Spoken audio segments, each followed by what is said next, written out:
I don't think seeking permission is the first thing you should do. I think that creation is the first goal.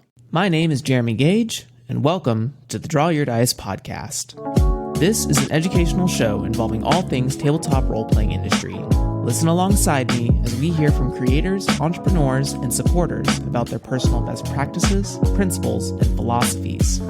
I encourage anyone from the budding game designer to a seasoned publisher and everyone in between to sit down with us and enjoy today's episode. Hello, everyone. Welcome to the Draw Your Dice podcast. My name is Jeremy Gage, as you heard in the intro, but as always, the show is never about me. It is about a beautiful guest that I have for you here today. You may know them, and it's going to be a good time.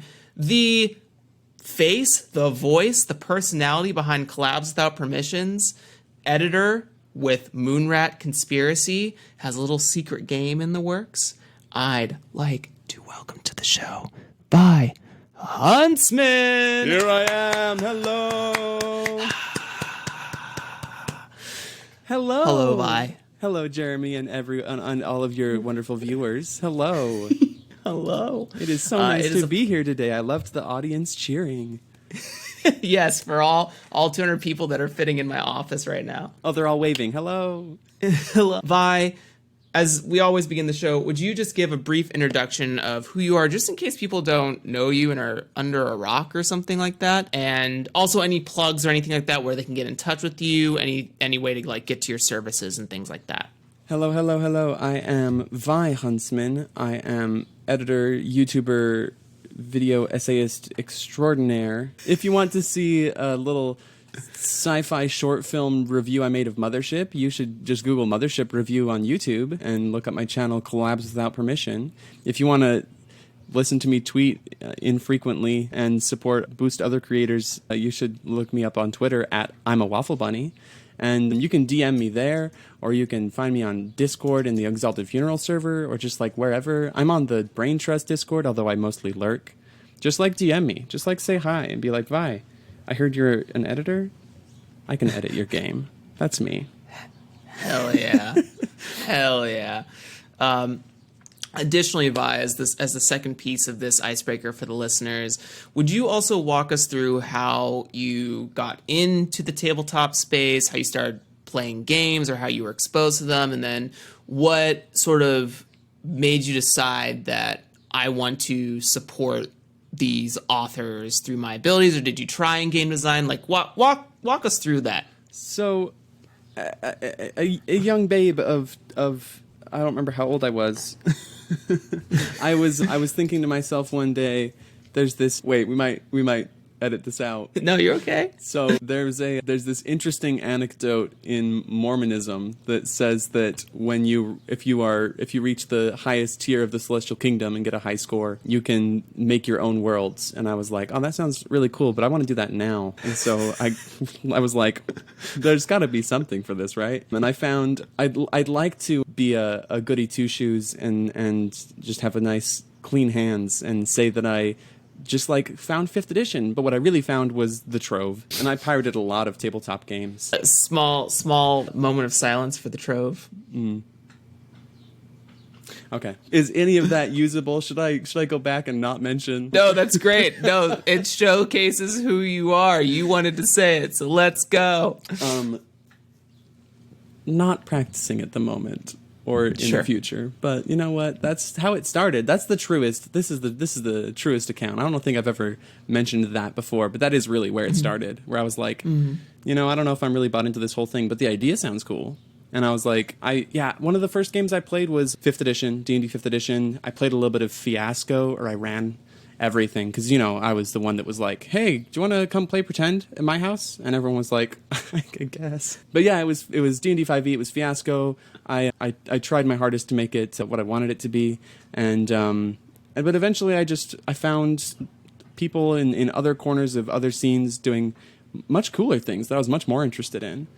One of those people that I found online, there was a person by the name of Matt Kelly, who was selling some books, And I bought one of them, and we kind of got in touch a little bit, and I figured out that he was starting a web store called Exalted Funeral, and it was right in the very, very early beginnings of it. And yeah, he just was like reselling some books by like ordering them in bigger quantities and selling them on a web store. And one of those books was called Disciples of Bone and Shadow by Black Oath Entertainment. It was a single-player game, kind of dungeon crawl, hex exploration on a dying world, you know, kind of really cool stuff.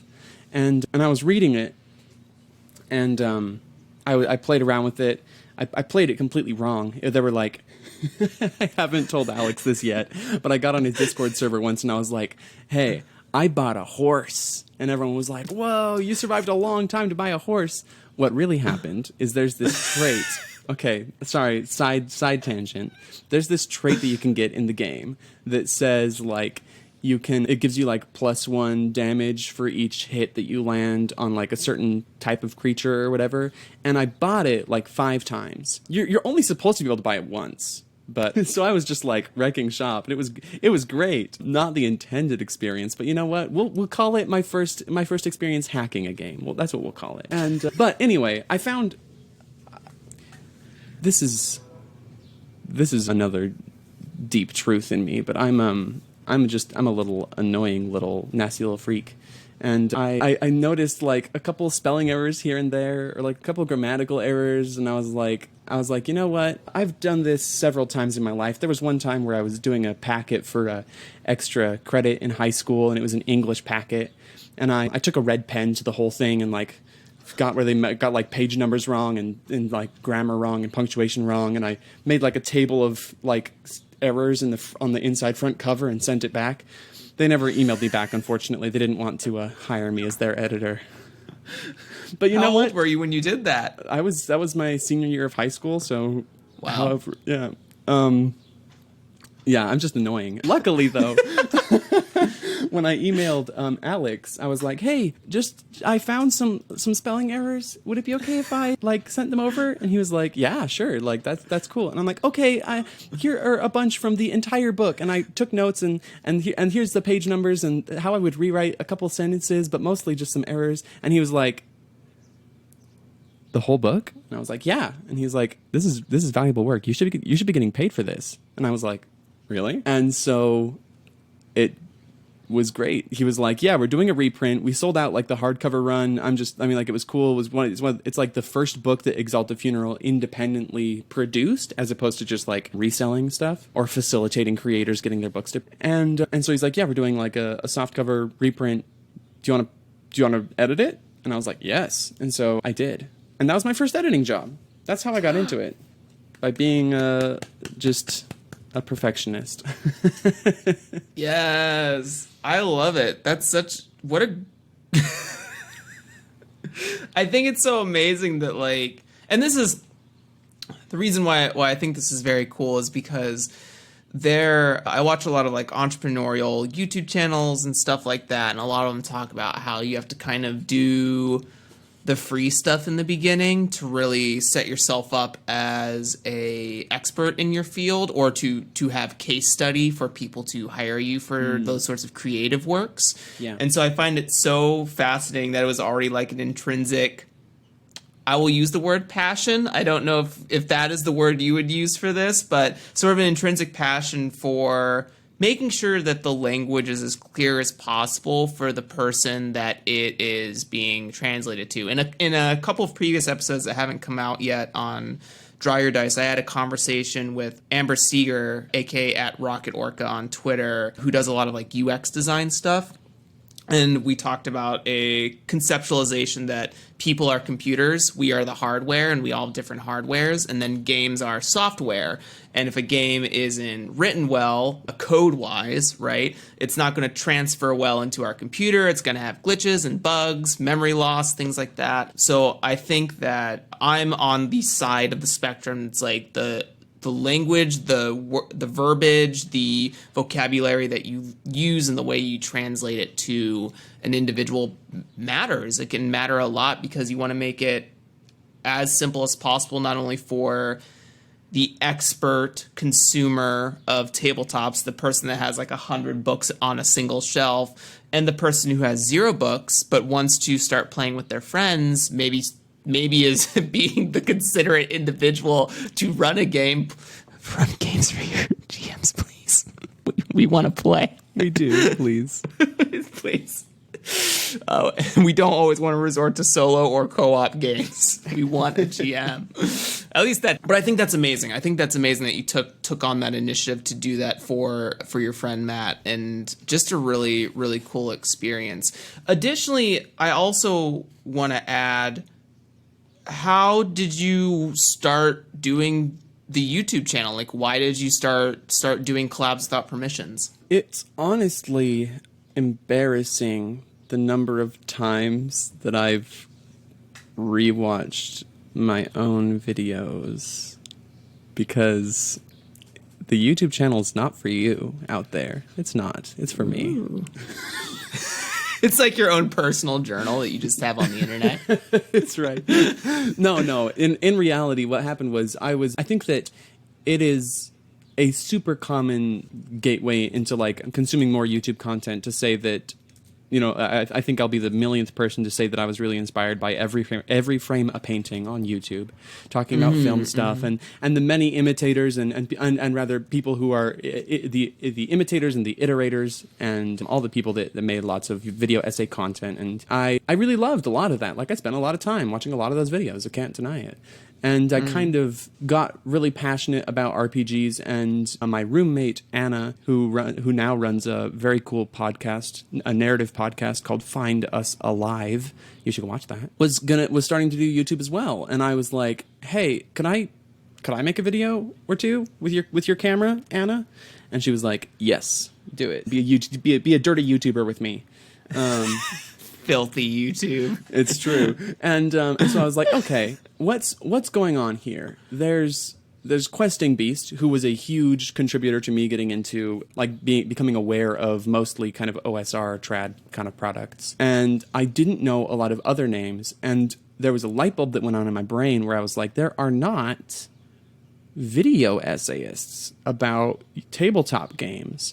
I think that Questing Beast like very solidly fills a very specific niche, and I was like, I was looking at all the other blank space and like the whole possibility space of what we could be doing on YouTube with tabletop games.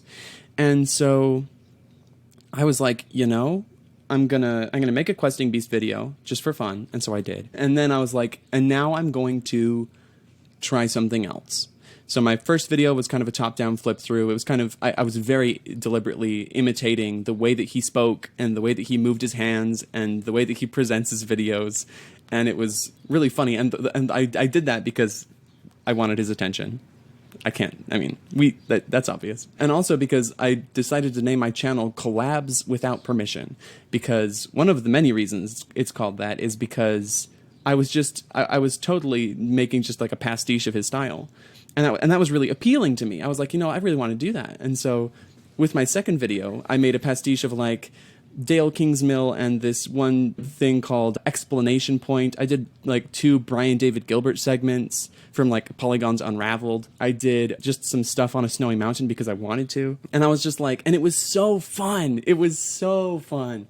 And so I've just kind of made that like my thing, because I've always really enjoyed like just writing, and I'm pretty, I mean, like as an editor, like it's not the best, to kind of jump conversations. I think it's important to have an editor, and this is kind of a self pride thing where I have to like, you know, dig myself into the dirt a little bit, where I'm like, when I write something, I will have to hire an editor. Like, I can't be my own editor. Yeah. On the other hand, when I write something, it's quite concise. I feel like I'm pretty good at relaying my ideas. And so when writing YouTube scripts, I was like, this is scratching that itch. Because when you leave schooling, you don't really have to write essays anymore usually. But I was like, this is kind of scratching that creative writing itch, where I can talk about games and I can think about ways to present them in a thematic way that brings the viewer into the world of the book or game you're talking about. And it's just been so much fun. I don't know. I mean, like, yeah, it's because it's fun. It's because I felt like it was needed, and it seems to be doing pretty okay. Mm-hmm. Sometimes people talk about me and I don't realize it, and I'm like, man, when I'm listed among, like next to Questing Beast as like one of the people that got me started, I think it's kind of humbling where I'm like, I've been listening to, there was this one, I think it was probably on Reddit. Someone was like, any favorite tabletop YouTubers? I've been listening to like Questing Beast and Collabs Without Permission. And I'm like, oh, okay. Like I'm on the list. That's cool. I'm in the club. You know what I mean? I can get in. That's, God.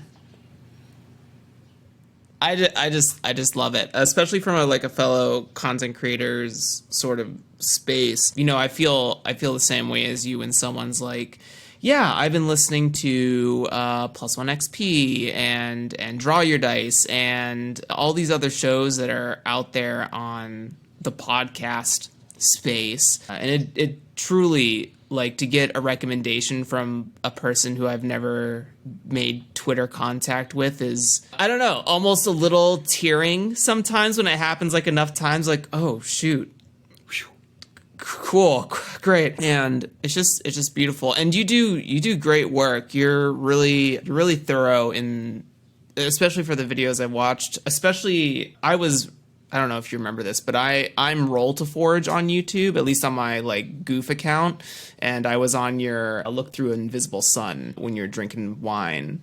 So that's my first video touch point for you, from me to you.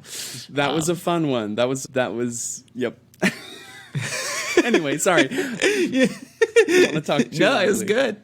It was good. But you've been, just to add more to your own personal ego, you've been recommended several times by different people to get you here on the show, so I'm happy that we can be here today. And you're obviously making an impact in the industry overall and helping people. To what degree is to them, but for me, I feel like we share a lot of a similar energy when it comes to how we communicate our personalities in content form. I think we're both mildly casual. We don't like over set up, or like, I just watched the one you did of Arc Doom where you're just walking in the woods, hanging out with your cameraman, and the other one where you announced the July book club, which I would love for you to sort of talk about as well, just to create more awareness for it. Just hanging out in the backyard, which is great. You know what I mean? Just on your phone, just, hey, can you hear me? Great, perfect. All right, so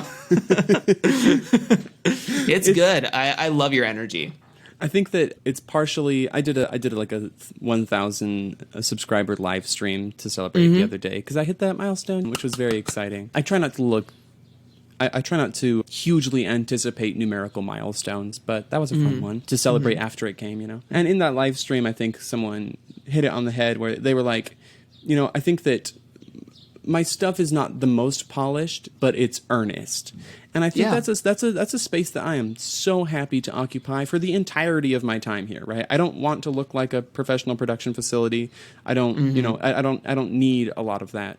And I think that there's a very specific, anyway, no. I was going to just go into talking about the cynicism in corporate video making and the false like camaraderie, like the producer behind the camera and all that stuff. But I'm more happy to just, like, you can tell it's a one-person show, and that's the way I kind of like it right now. Yeah, I agree. I don't know if I would ever, just to do more interviews, maybe someone could edit my audio for me, but other than that, like, I don't see myself scaling out of what I'm doing right now in addition to other work. So kindred spirits is really what I'm trying to sell to you here. If you feel similarly, great. If not, also fine. I think that I consume like a lot of tabletop media, and I think it's fun seeing those touch points. I feel the kindred spiritness across the web, Jeremy. Touching one day. Yeah, so the journey for YouTube has been great. Let's sort of get into more of what you do content-wise in the industry and editing and everything like that. So, this is still a little new for me, so I hope these questions are guiding for any of the listeners that are thinking about different ways they can contribute or make or help or make money doing different skills.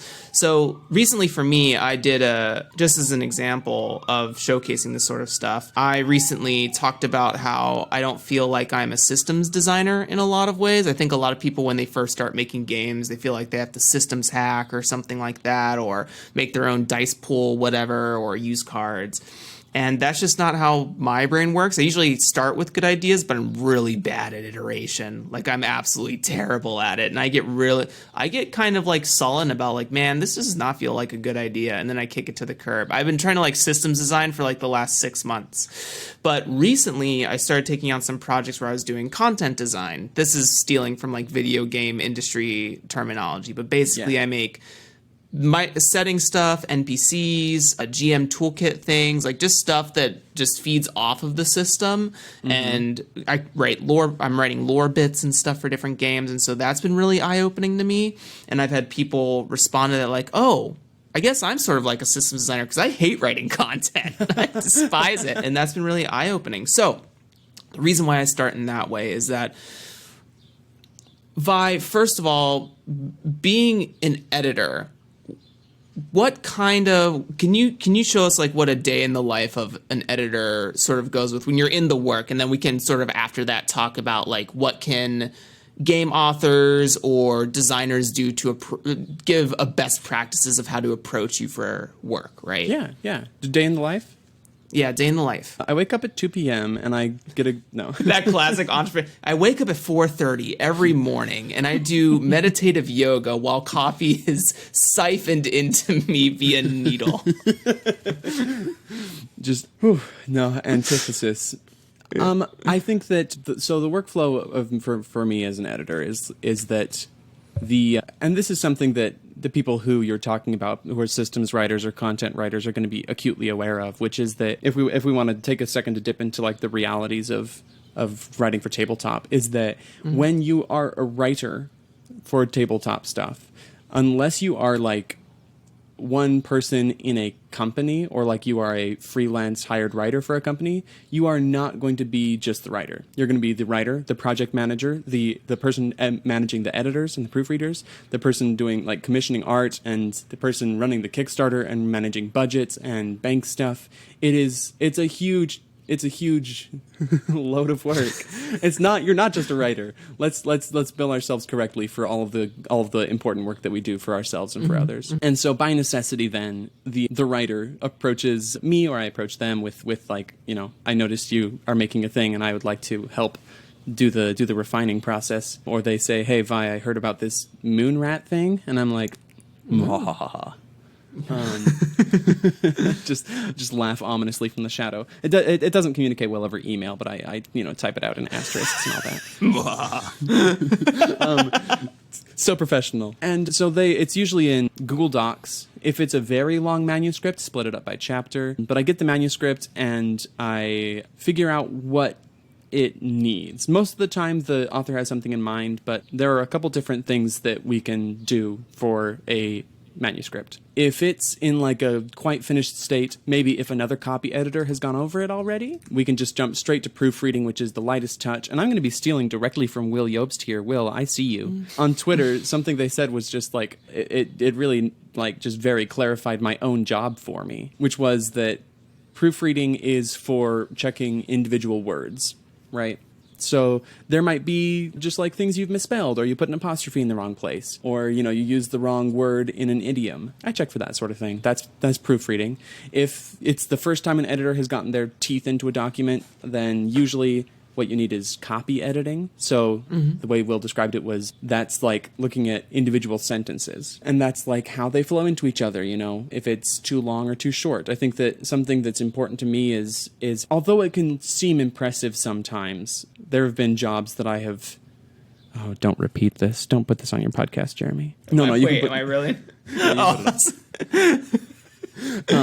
There have been sections of book where, and I preface this thrice over, this is not a metric of the quality of editing, but I've cut like more than 50% from some sections of game where I'm like, you know, we're just gonna, that's some of that where it's like, oh, this has been repeated a couple times anyway. And then the last one is dev editing, which is like, hey, we're gonna look at the manuscript as a whole. We're gonna look at order of information. We're gonna try to make sure that it's being communicated in the very clearest way on a very like meta level, like the order the chapters are in, the order that like, or like how we present information, something. And this is not only for systems, but you were talking about writing adventures. One of my fellow comrades in editing was talking about how in a dev job they were doing for an adventure, what they were able to do was it ended up a lot longer because the editor was like, hey, this is all really great. I want you to make like these couple things. Like you should keep writing in this area to like, because that would be like really useful tools for people that are running your adventure that you're writing. And yeah, so it's just like that's where the scope of editing just explodes and becomes, you know, individual words, individual sentences, and then everything. The jump is insane. Yeah, it's just like how about you write a lot more? Or how about we just take this whole section out? Or how about we rewrite the way that everything is formatted? I don't know. It's just everything. And so, you know, a day in the life then would be I sit down, I check myself to be like, all right, am I copy editing, am I proofreading? I tune up those annoying, like you click on one and they're in your recommended for the rest of all time. Just like the exactly 1 hour long YouTube videos. Those are so good for me. Those are so good because I edit for exactly an hour. And then I'm like, you know what? I'm going to just pause and do something else and then come back with another 1 hour, just exactly 1 hour long YouTube video of just background music. Those are so great. That would be my top one working at home tip is those 1 hour YouTube videos. And I just go to work. I just eat words. They sustain me. It sounds like there's a lot of really cool benefits just outside. So what I'm hearing is that there is both a polishing energy, but also a sort of consulting / development energy as well in terms of being an editor. And I think that's a huge benefit because a lot of times when people talk about editing, it's just like, oh, you definitely need a second pair of eyes on this because your own personal eyes are gonna miss stuff. You're gonna say, you know, I when I write first drafts for stuff, I write them like I speak, and that doesn't always work for all of my projects. I have been told and have noticed. Yeah, it depends on the medium. And so getting a second pair of eyes on it are really important because it's hard to take yourself out of that, but also on the benefit of like the developmental front of having a second pair of eyes say, hey, I found this bit particularly confusing. And you're not writing, right? I think what is important here is that you're not writing anything. That you're is just saying, important. Yeah. Because I think on the same potential con of that development side or something to be wary of is that what do I want to say? This is going to sound a little bougie, but you're not the artist, right? Like, you're not going to come in and say, like, oh, I totally think this D6 system should turn into a D8 system. Or Right.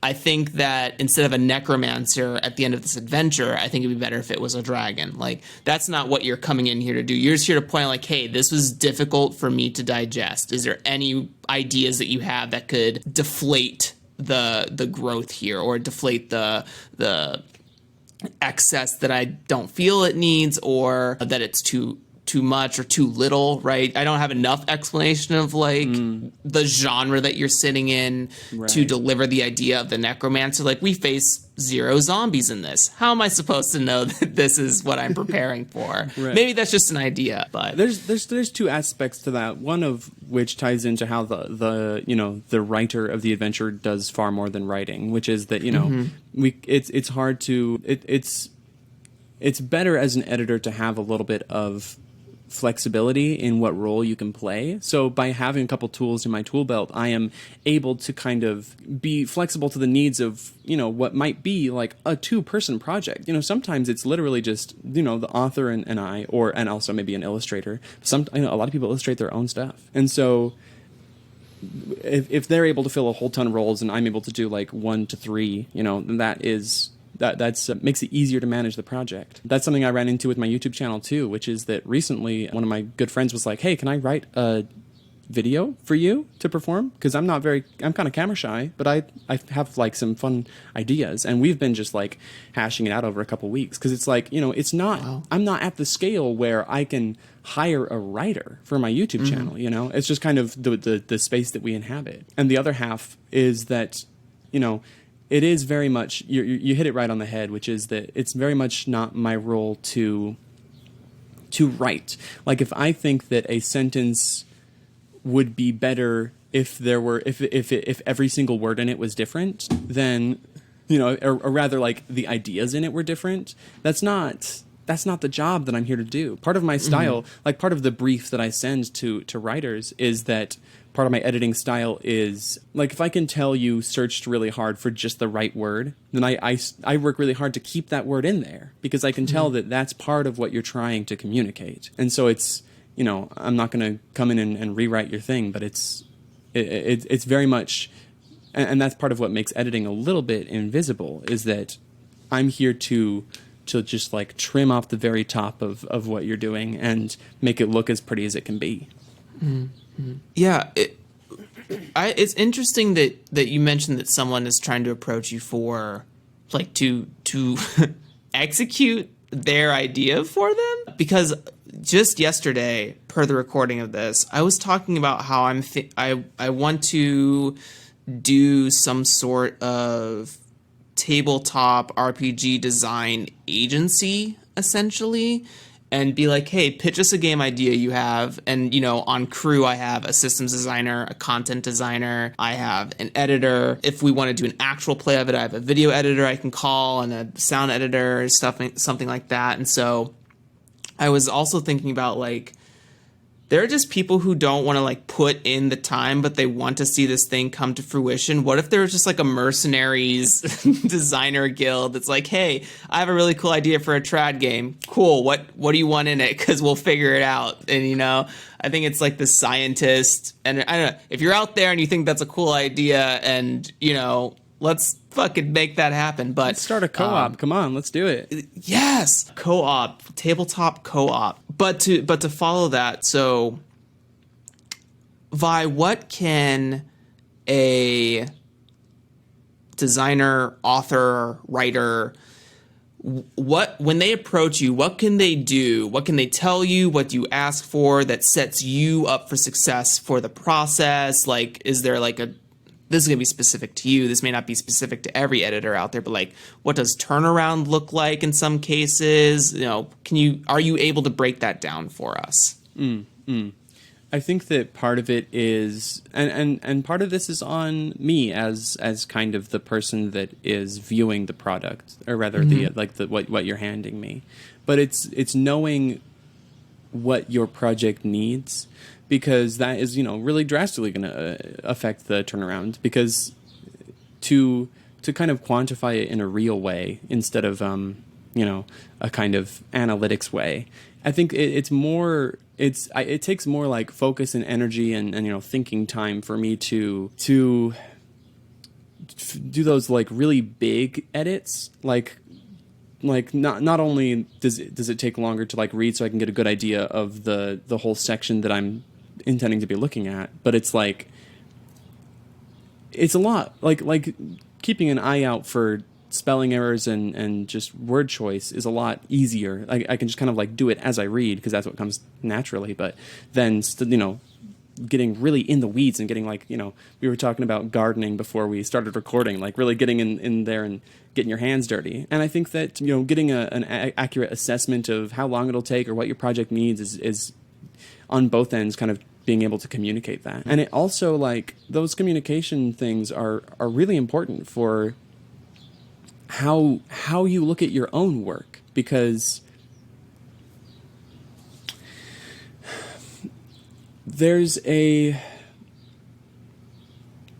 I think that there's one of my good friends who talks about the way that they view their own writing. And one of the things they said is that when I hand my text off to an editor, it ceases to be mine. They see their job in writing as being one part of a bigger project.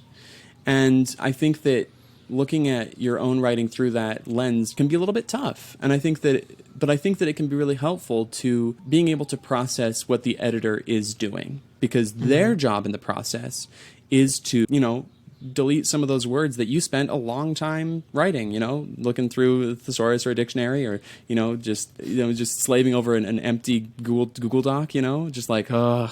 And I think it can be a little rough to see just like a whole bunch of work, and get kind of deleted. And it's like, ugh. Yeah. I think that coming in with the mindset of knowing not only what your project needs, but what it will look like to get that. Being on the same page as the editor there is so important. I think I've been really lucky. There's only been one job where it seemed like we were really on different pages. But most of the time it's been like, I'm going to be changing words. I'm going to be deleting sentences maybe.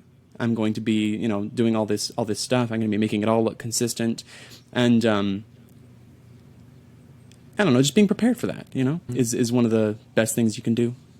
Yeah, I really think there's certainly a difference between criticism and critique. The reason I think about that mostly is in social media space, but that's a whole different topic in of itself. But when you're connecting with a collaborator for your project on a professional / creative level, I think as an artist you have to be open to the sense that the person that you're sharing this with is not you, and so they're not going to carry the same experience. They're not going to carry the same touch points or inspirations that are sort of invisibly working on your project. And so when someone goes, I am kind of that person with my partner. My partner is also an editor for a lot of different things, like to help me write some stuff. And sometimes I'm like, I know that we love each other, and I know that you're good at this, but could you read the whole thing first before you do, please? I don't think, if you saw the whole thing, would you get it? It's one of those things where I can feel a little sensitive about, just a blatant matter of fact, I don't understand this. I'm like, well, it makes sense if you read chapter 3. And it matters a lot of sense if you're in my head.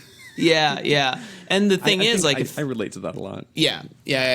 That's all just to say, the person who wants to help you is not giving you criticism. They're not forcing their projections or experience on top of you. But what's important to recognize that you're making a piece of content, a product, you're doing a service that you are giving to someone else to try to understand. And that needs to be as sort of universal. That communication has to be sort of as universal as possible, and maybe the way that you write, or maybe the way you initiate the idea. I'm sure writers have surprised you in what they've given you, but sometimes it's not universal. It's for you and for you alone. And if you can't come to terms with that, then maybe you just leave it as an ash can project and call it a day.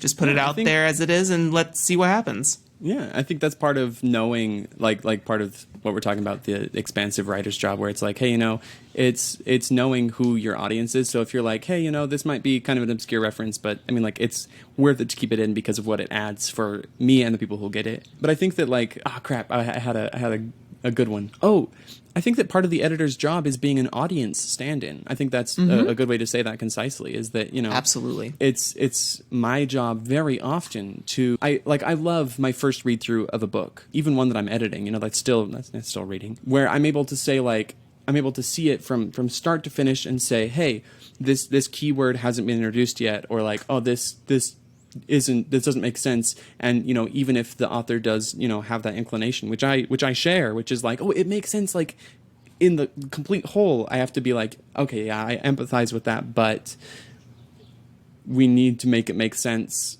in context, in the little section here, on the micro level, and because that's what is going to be easiest for the audience to consume it.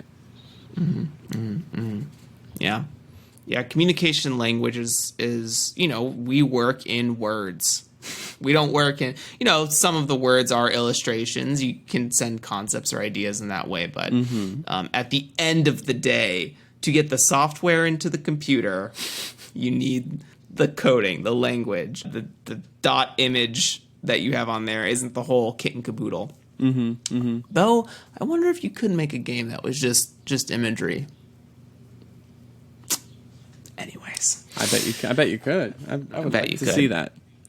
Let me know. I won't be able to edit it, but just starts cutting away like arms and legs of people. I didn't think they needed it. Scrapbooking at its finest. Is there for the would-be editor out there, maybe the beginner one, maybe the veteran one who needs some new juice, maybe for the beginning one, what's the best way that they can what's a good workflow to think about? How can they save themselves some time when they're first getting to the running grounds of this? When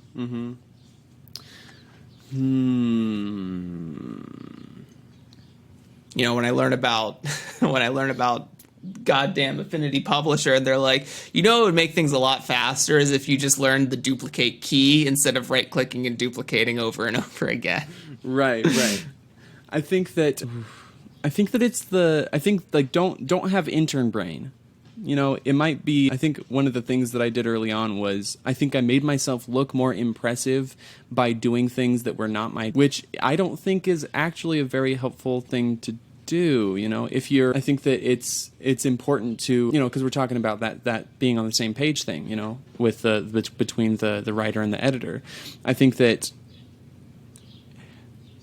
it's important to keep in mind, you're talking about saving time, like it takes, and I was talking about, how much energy it takes to do more complex jobs. Know what you're in there for and do that. And, just like let that be, like let each project be what it is, as much as you might want to revamp a mechanic or add a sentence here and there, I just think it's more valuable to show that you can do what is expected instead of doing something unexpected and gambling with it. It sounds like there's a lot of me and my partner talk about this a lot when it comes to creative work, about drawing specific boundaries about what it is you're doing, because creative freelance can very easily get away from you, and if those things aren't communicated to the client appropriately about what you're there to do, you can run into the risk of someone being like, oh, could I just have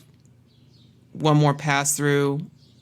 I don't like this edit. Would you kind of redo it? Just sort of revisional stuff that can really blow the scope out of something. Or, is it that, are you an editor that's I will only take this if it's on copy lock. I don't want to have you come back with more stuff beyond what we agreed upon, right? While you've been editing for the last couple weeks, I suddenly imagined that I wanted a whole bestiary for this. Would you be willing to add that on? Sure, for extra dollars and time. You know Absolutely. What I mean? Yeah. Not as a part of our original agreement. I think.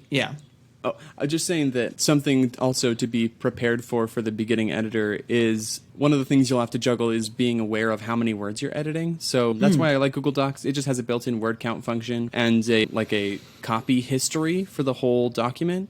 So what I like to do is I just go into the Google Docs history and I rename the fresh document with the number of words that it is. And I am very much in charge of my own word counting, billing, and accounting, very much. There was a rather big job that I did that was kind of the typical kind of trad 3-book deal where it was the player, the GM, and the monster guide. And it took several months, and at the end of it, I had to go back through and make sure that I'd been paid for every word for every book and divided it between me and my co-editor correctly. And it was a lot. It was a little extra work, but that's one of the, as a freelance editor, you need to be aware that that's kind of one of the things you'll have to juggle.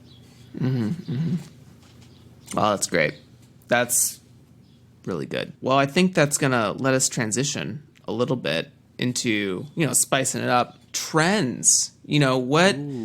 Vi, because you're not a game author, I always like the trends section, especially more for the support staff of the industry. What are you seeing that you're enjoying in terms of maybe other editors you're watching, or like, is there something you're seeing from games that you're receiving lately, or games that you're hearing in social circles about, like, that are increasing the difficulty of your job, or is there a misconception about something? What's something that just like keeps popping up that you keep thinking about, talking about, that you want to kind of let other people know about? Or what is a trend within yourself that you would like to speak out into the ether and let someone run away with? I've got two things at once for you, which Great. is that I think I actually talked about this elsewhere as well, but about how, it's important for me to keep in mind that there is no way on earth that I could edit every RPG, right? There is so much room here to like encourage other editors to take a shot and do their thing. And the other side of that coin is that one of the things that I selfishly want more of, and we talked about this in the beginning, this is exclusively for me, is I want really insightful criticism to cross my dashboard, because I think that I was talking about the huge negative space in kind of tabletop RPG discussion. There's a couple different perspectives we can have on this. I was talking elsewhere about how I really liked the brain modification zine from the Brain Trust about how the production of A Guide to Casting Phantoms in the Revolution, and how that was cool to see the creator's perspective on it. But I honestly really want to see more, like YouTube content, podcast content. I know that blogs have been a huge staple of the tabletop scene. I'm here for. I think I want to bring other people into the fold of, like, hey, there's a lot to talk about here. There's a lot to dissect. There's a lot that goes into all of these things that we make. And I not only want to see it played, but I want to see it, like, discussed like the art that it is. That's what I want to speak into the ether, let me tell you. Because, yeah, like I was talking about my YouTube channel being for me.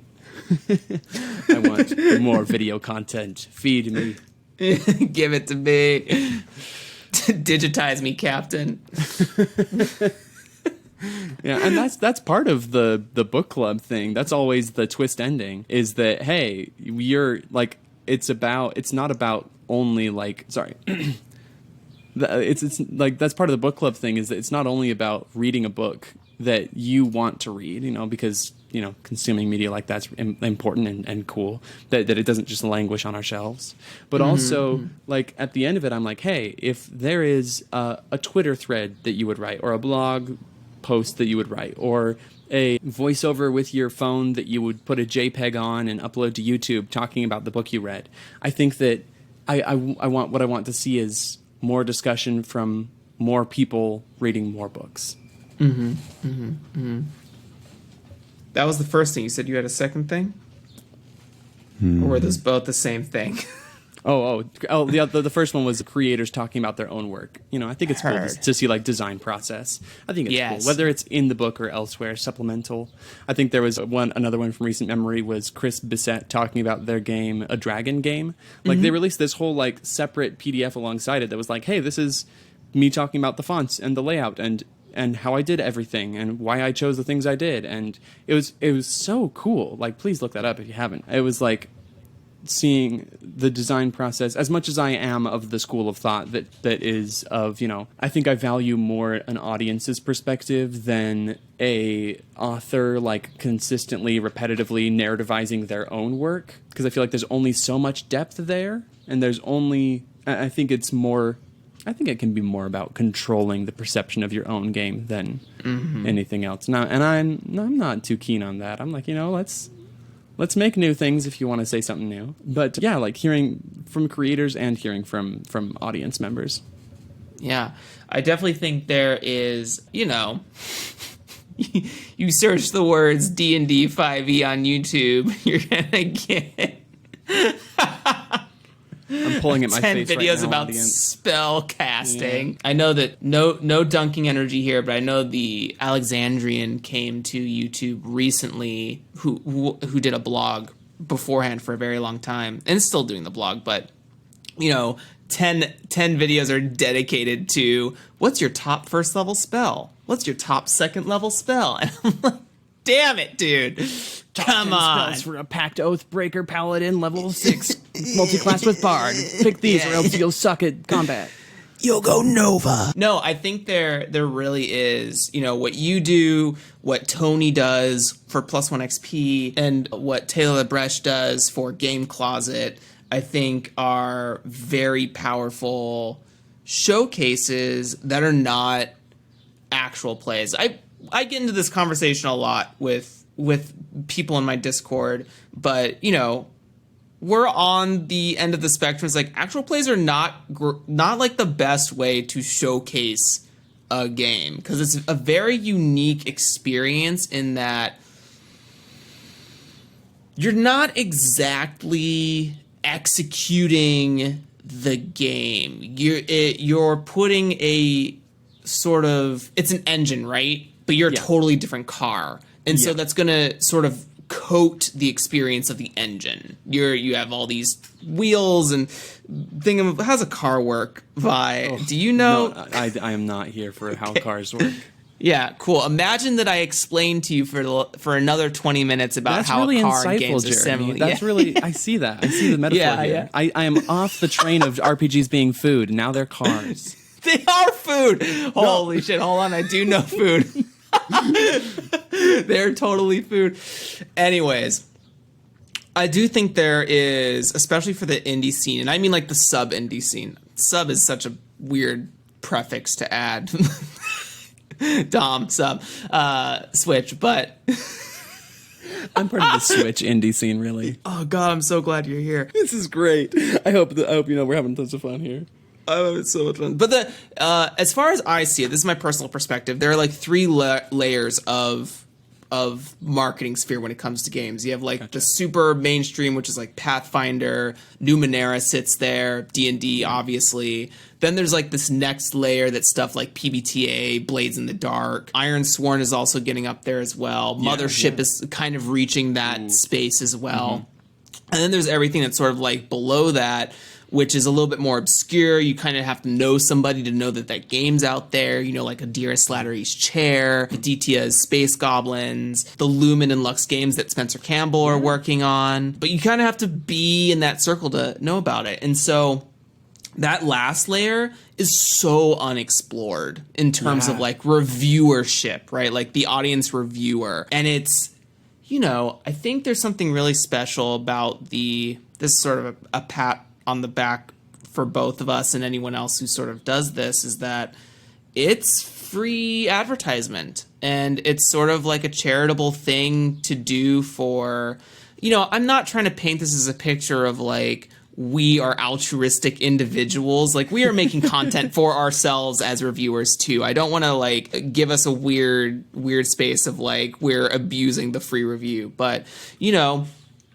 it's totally like you said, like when you talked about why you created the YouTube channel in the first place, is that space is kind of like voided right now in terms of who's looking at this Discord has ghosts in it, or looking at Nova, or looking at what's been like another really hot one, like Kitchen Nightmares is getting out there. Gun and Slinger has been like really on the upper echelon of people talking about it. And so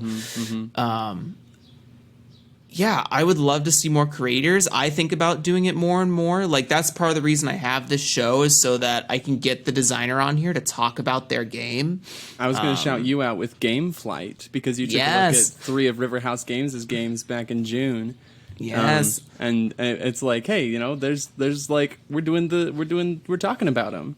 I think there's 2 interesting things here, which are, and I might forget one of them by the end. So perfect. That's too bad. But that's how this show works. I think that I've been playing a lot of Sunless Skies, and when we take two seconds at the very end to talk about this secret project I have, Yes. I've been playing a lot of Sunless Skies, and one of the attributes you can have is you can have like a couple points in like academe or villainy or establishment, and the fourth one is Bohemia, and I think we are Bohemia. We are Bohemia here, okay? We are making art. We're making the weird art, and it's so good. I think that part of the fact of us being kind of like talking in this kind of hard to find, like we're beneath the ice in this way, right? Mm-hmm. It's like we have. I think that the stories that we tell, the things that we make, are more specific, and I am far more interested in exploring what a little detail means in one of our little games than something in a game that is so different in its goals. Like we can talk, I could say, D&D 5e is so shallow, right? But what I mean by that is like, hey, you know what? They are trying to make a product that appeals to such a wide. They're casting the widest net possible, and so. You know, the thinking heads that say like, oh, will D&D 6th edition be just like all roleplay because that's what's so popular right now? No, of course not, because then they'd be getting rid of the people that like crunch. That would lose that audience. So no, of course it won't be. Sorry, that's my hot take here. But like, I'm more interested in small nets. Yeah, give me small nets. Yeah, I think that there's a richer landscape to explore there. Were those both things? Don't look at me like that.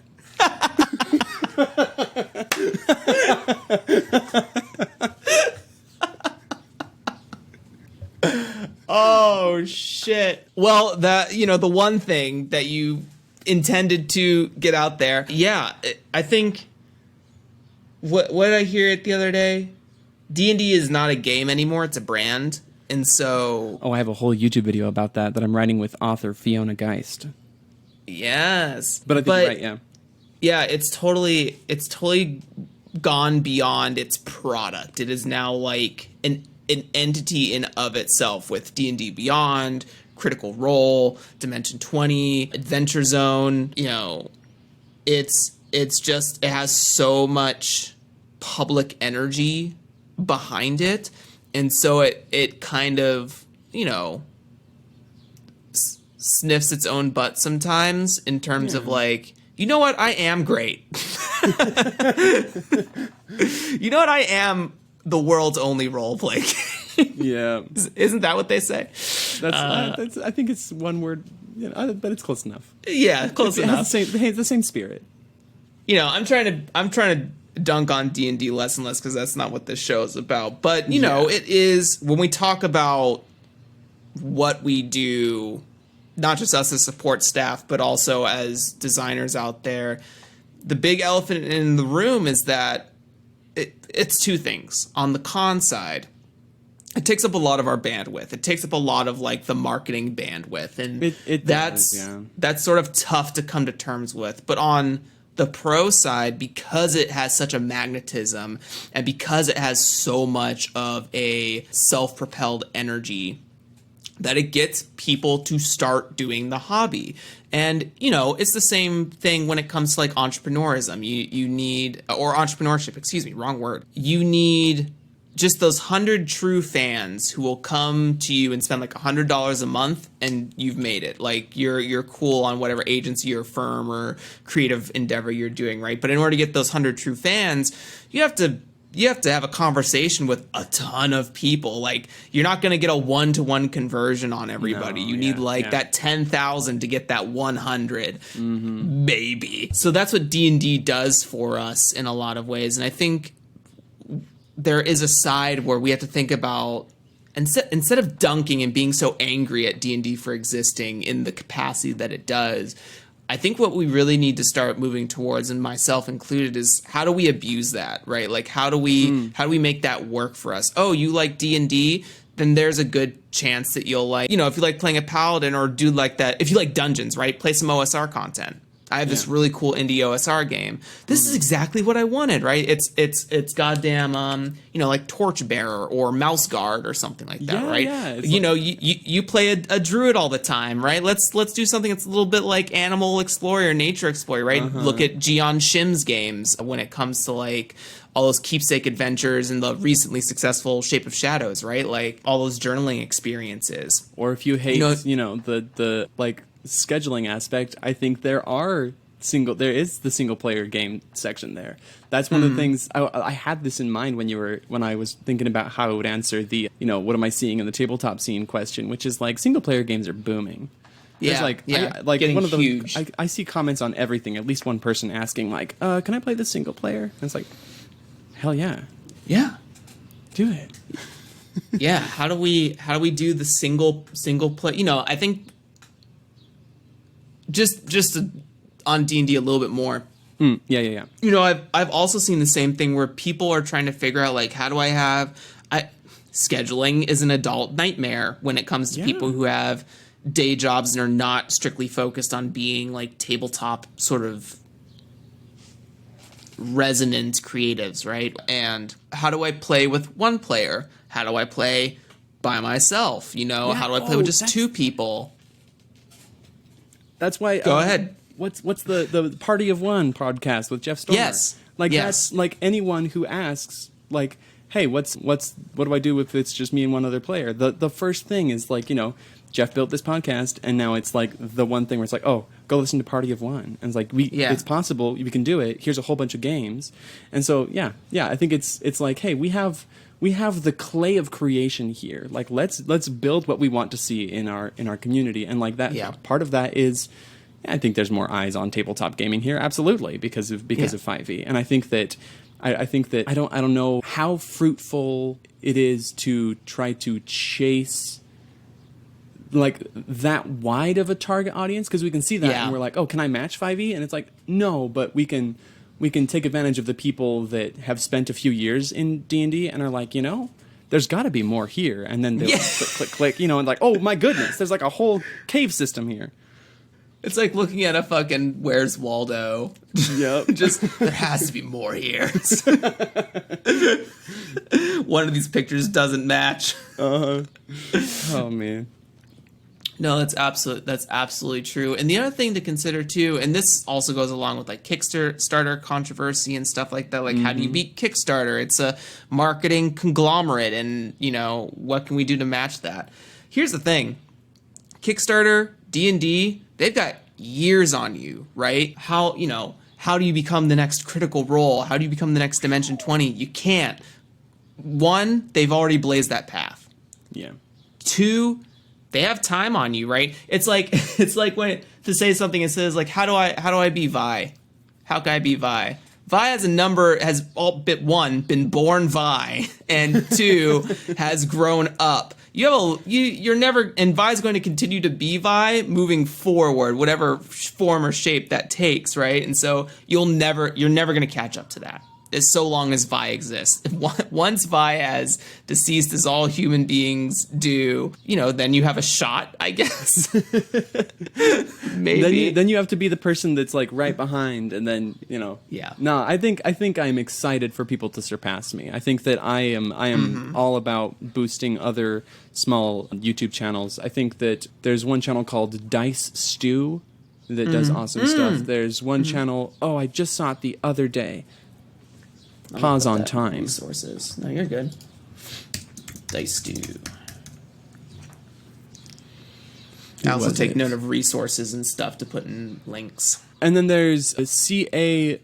Berlitz, who has been doing, I don't know how in the world I didn't know this, but they've been doing, like, I don't know if it's weekly, but just like really consistent, like short overview videos of tabletop news. They have a YouTube channel just under their name, C.A. Berlitz, Berlitz, and it's like, this is awesome, talking about all of the things that I'm seeing on my dashboard. And yeah, I am so excited. Like, no one's ever going to be me, but I'm so excited for people to surpass me.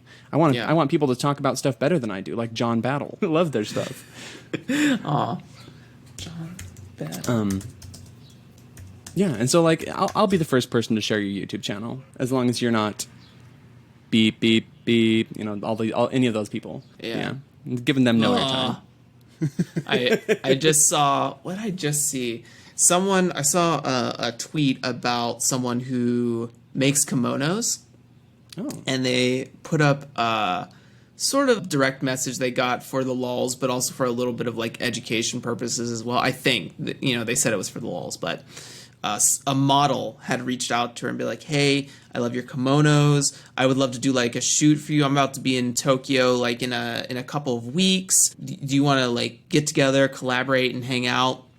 And she was like, yeah, absolutely. Here's my rate for kimonos. Here's my rate for kimonos / like teaching you how to wear one / be in here, blah, da, da, da, da. And then like the clap back was, wait, but I'm a model. You should hire me to sport your stuff.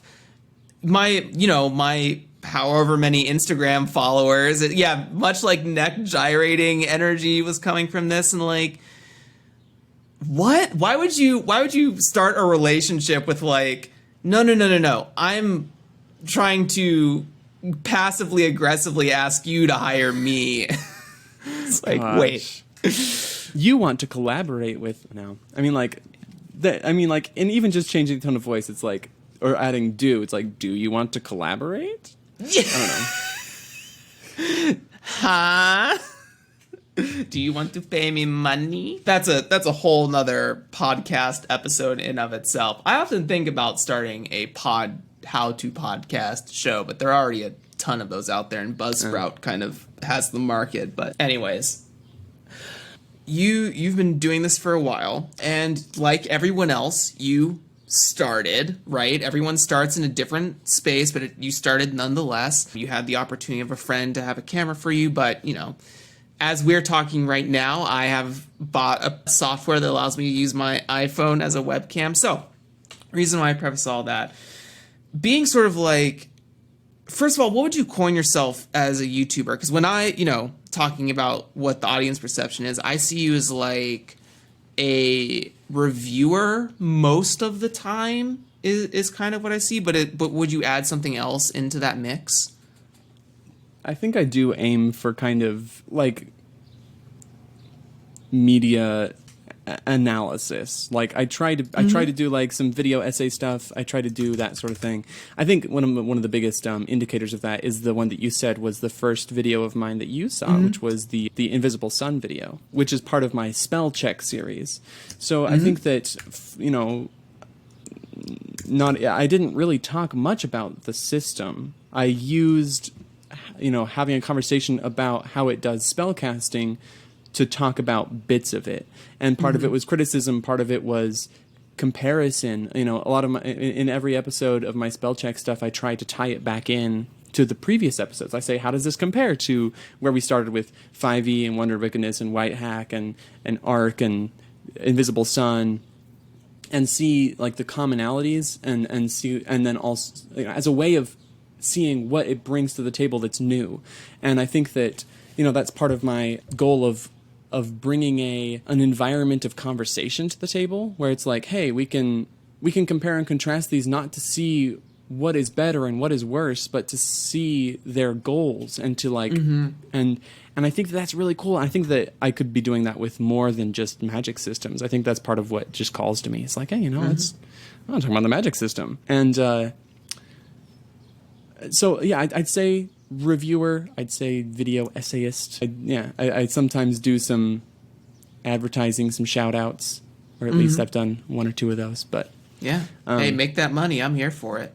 I'm here for it. Yeah, I mean, as you mentioned earlier in the episode, I also am a big fan of. I watch a lot of video game essays, like breaking down mechanics. Like GM Toolkit is a huge one for me. Adam Millard. There's another one that starts with an R, but I can't remember off the top of my head. And then I watch a lot of like film ones / story structure stuff. So like Studio Binder, Filmento, Nerdwriter 1, as far as like video essays go. And I've also seen every film of painting. And I think what you do differently for me is that some of those feel or have an energy that isn't conversational. it's more just like presentary, where I think that you have a more like engaged, like almost like we're sitting in the same room sort of thing, whereas like the other ones feel like I'm sitting in a stadium, if that makes sense. Like they're like I'm here with a bunch of other people and we're just like absorbing it, and there's no like, then we get to take that home at the end of the day and decide what it is for us. But it's almost like where I can feel the pauses in which I have asked you a question and now you are rebuttaling in your video. So I think the what I like about yours is just the different energy you bring, as we sort of talked about earlier off mic, about how it's just a very like casual professional experience. And you mentioned how you want to sort of maintain being a one man, if not at maximum a 2-man sort of show. Also 2-person. Hello, my poisoned mind. It's there always. It's hard. It's not hard. Well, it's hard and it's not hard. Anyways, 2-person show. Anyways, I'll put my foot in my mouth, but that's only because I like it. And I had to really, really hesitate. I don't know if we're established a relationship here enough, but I was about to crack a joke. It's like, put your foot in my mouth, but I didn't think that was appropriate. Yeah, go ahead. You know, I've never tried it. Let's see what happens. If I don't like it, we'll stop. You know what I mean? That's the conversation. I'm going to sound really pretentious here, but I think that part of what brings that energy to the YouTube channel is that tabletop it's not discreet. Like, I can't talk about a tabletop adventure like I talk about a film. I can't talk about 3-act structure or exactly what will happen at your table. I think that talking about it in that open way about probabilities, or rather like, you know, what is probable to happen is as far as I can really ethically go. And I think that is what I love so much about it. And that's what I'm searching for. I'm searching for that spot, the balance of like, how do we talk about non-discrete media? We can talk about it discreetly. I can say this illustration is here. I can say these words are in this order, but I think that it's more interesting to explore it in a way that is unique to the medium. Yeah, so I think that there's totally I feel like film and video games have such it's almost like the monotheism, or in terms of like the hero's journey and stuff, like, or those two things are not connected at all, Jeremy. I don't remember what I was watching that caused it. Yeah, not connected at all. It's like the hero's journey stuff, where like in Western storytelling, we're sort of in a state as far as like film or story creation is concerned at a mass level that kind of self-perpetuates itself. Like, we started analyzing things using the same methods, and now then that sort of has this very weird effect of now trying to create things using those analytical methods.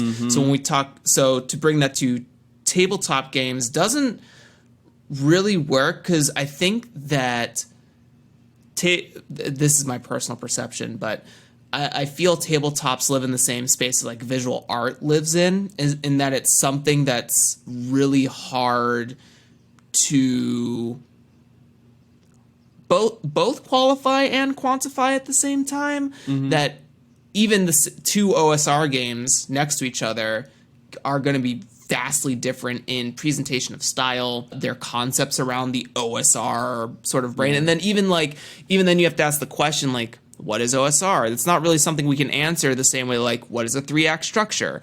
Or, you know, what is a 4-act structure? Or whatever. How do you make a serialized episode TV show, right? Like, all those sort of bigger medias are self-perpetuating currently. And I'm only speaking to, like, the West. I can't speak for, like, Eastern style storytelling, which is, I know, vastly different compared to us. But for tabletop games, I think you really hit the nail on the head. And I think we've all talked about this one way or another, just in the biome in of itself. But it's just so nebulous. It's so amorphous. It's so je ne sais quoi, you know? Yeah. And I think that that's what we should be focusing on when we're talking about it. Is, you know, I hear a lot about how, hey, tabletop RPGs are new. They're pretty new. And like conversations about them are I am like the other one of the other many reasons that I started my YouTube channel was because I was like, not only because like, oh, there's blank space here, but also because like I get to fill that. I get to help drive conversation. I get and the way that some like the people who choose to watch it might start thinking about the things that I talk about, or using that to think about the things I don't talk about through those lenses. And oh, that's so cool. Oh, I want and like. And that's I lift up voices because I want to look at I want to hear other perspectives. I want to find new ways of looking at things. Join me is what I'm saying. Join us.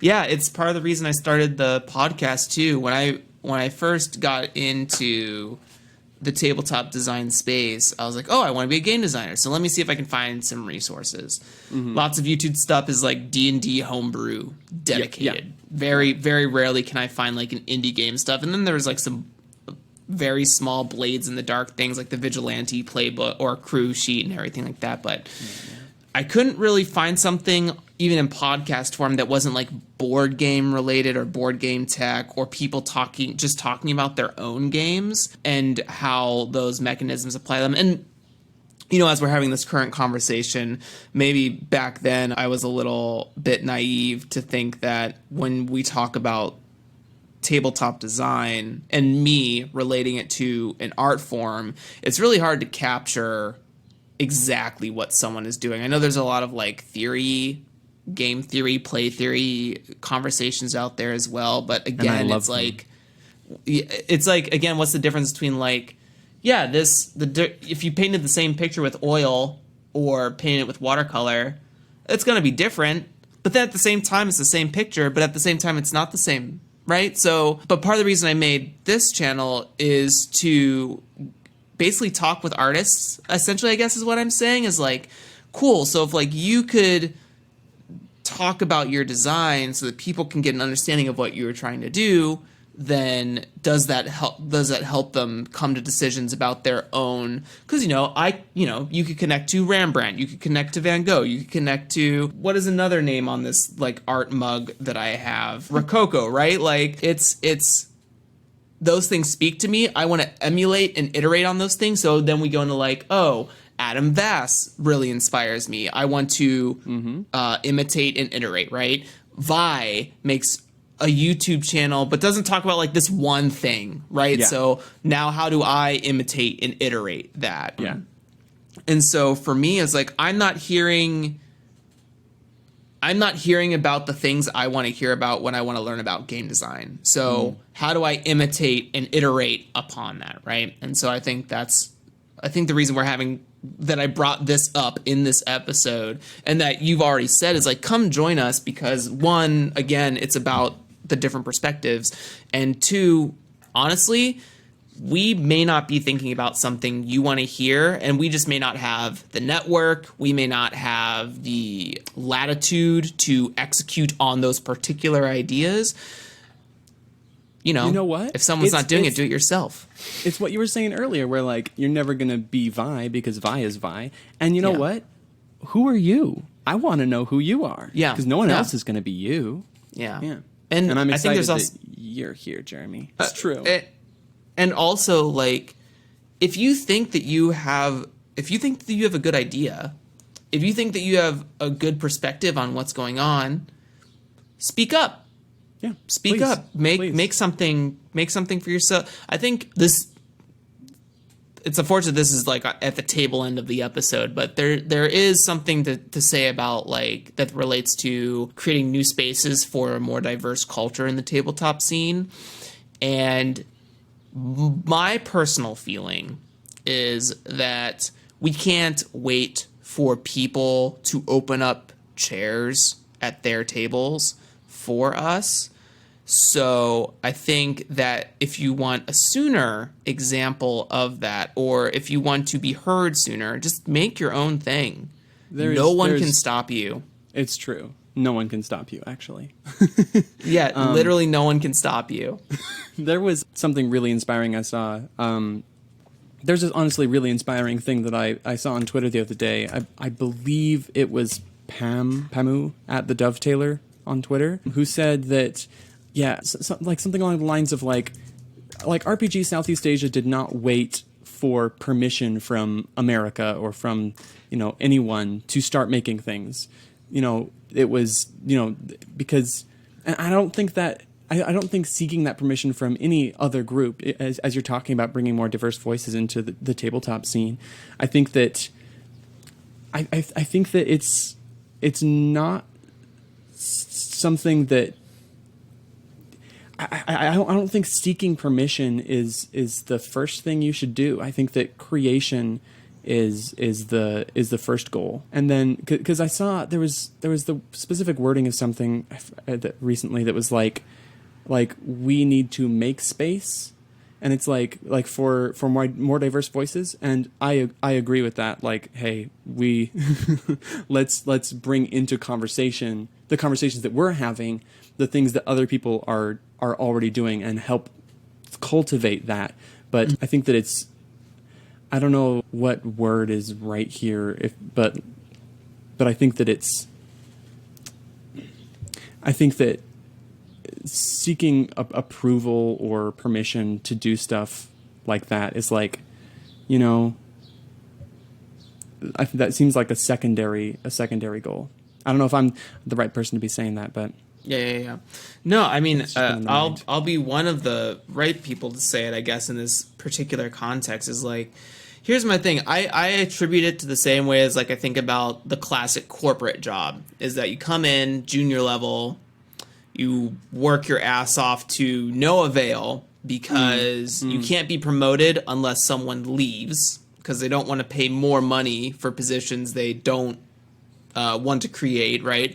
So you become a senior executive or whatever. And you're like, man, I would love to be on like the CEO board. Well, those people are probably making an absolute dick ton of money. So like they are not willing to give up their seat for a long time, even if they're like, well, keep working really hard and you'll advance the corporate ladder. Like you can't advance to a seat that already has a butt in it, right?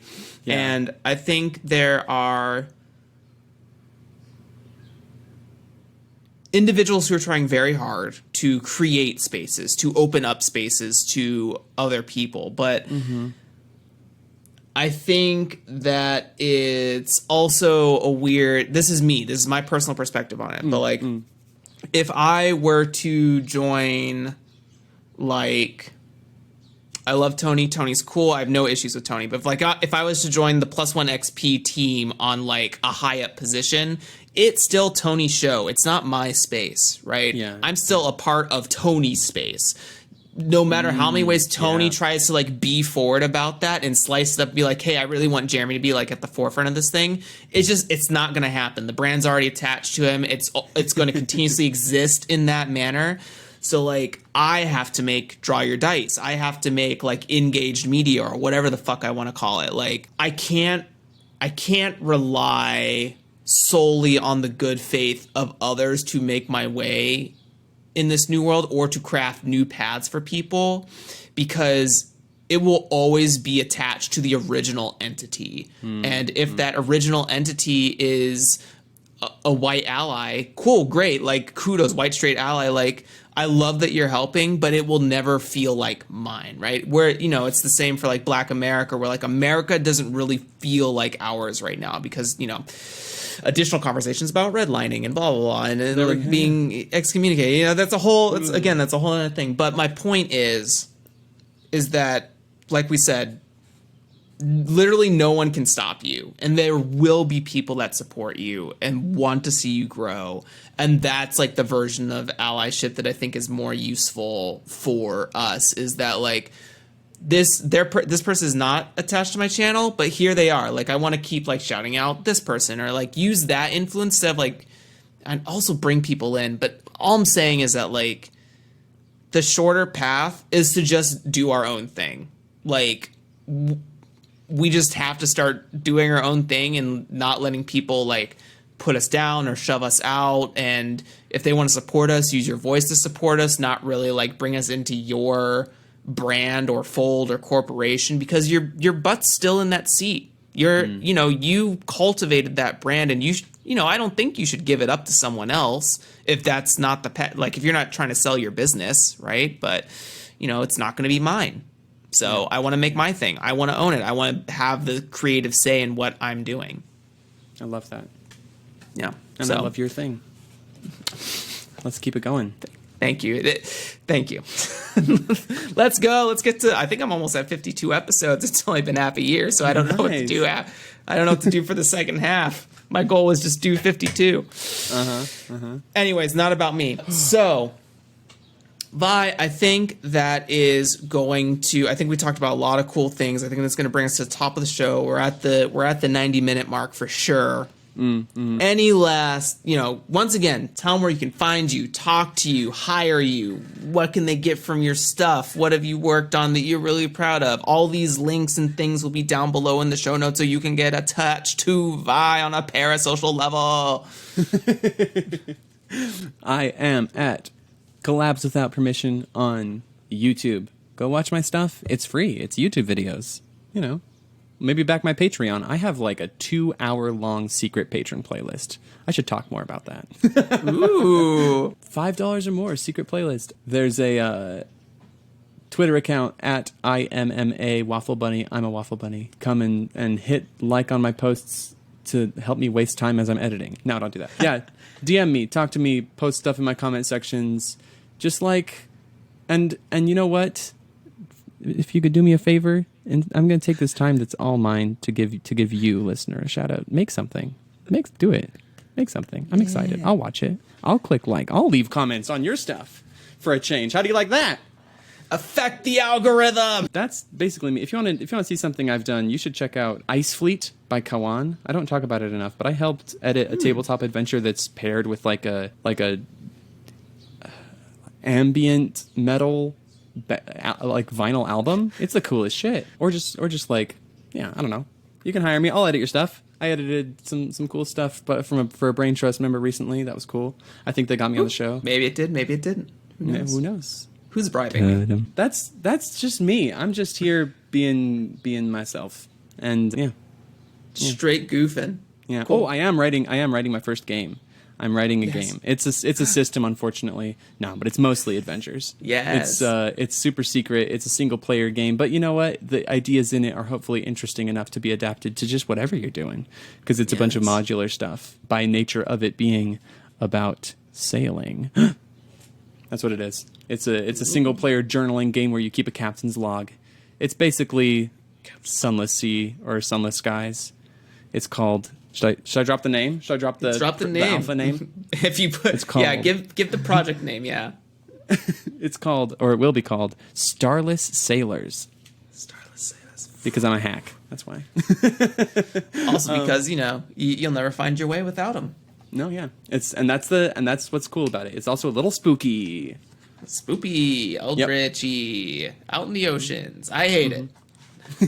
Terrible fear. With revealing myself, I think that's going to bring us to the end of the show. Thank you, everyone, for being here today. Thank you, Vi, for being on the show. I hope that you all had a great opportunity to sit along with us and listen, because I know I learned a lot here today as well. We will catch you next time. Say bye to the people, Vi.